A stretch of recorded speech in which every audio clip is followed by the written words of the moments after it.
ดีมื้อนี้พบกับช่องซุกคูบ่าวบ้านนอกคือเก่าเนาะแต่มื้อนี้เสนอเมนูอาหารพิเศษ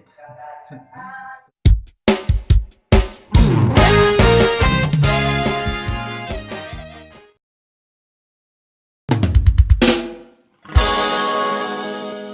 ้าวจี่กับโอวัลตินเป็นอาหารแบบใหม่เลยเนาะโอวัลตินเป็นเมนูอาหารใหม่กับข้าวจี่อาหารยามเช้าอะไรน้องเด้อก็จะได้มาลองกินแบบจีเลย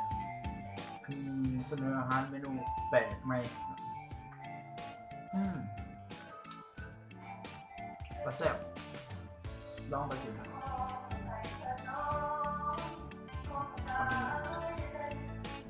โอวัลตินกับนมเอ้ย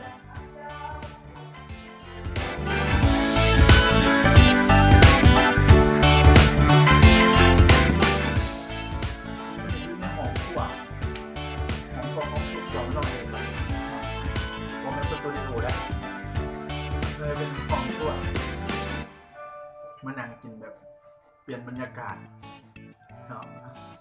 เราลองกินกันแบบหลายคนก็สิว่าแปลกมันคือสิแปลกกันมันนี่นะครับแต่เราเพราะว่าแปลกแค่เอามากินแบบแนวนี้นะ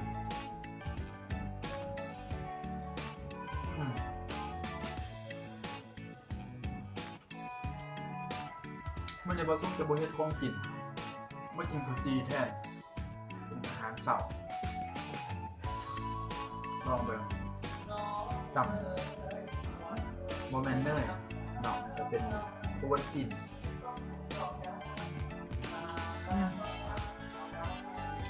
ลอง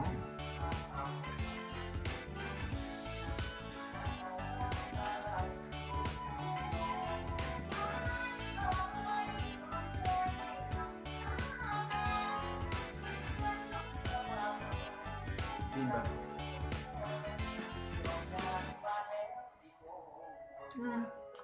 ต้องทำแบบมันแสบ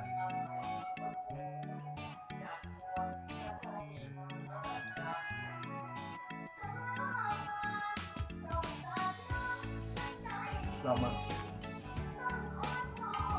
ที่เราเด้อแสบแท้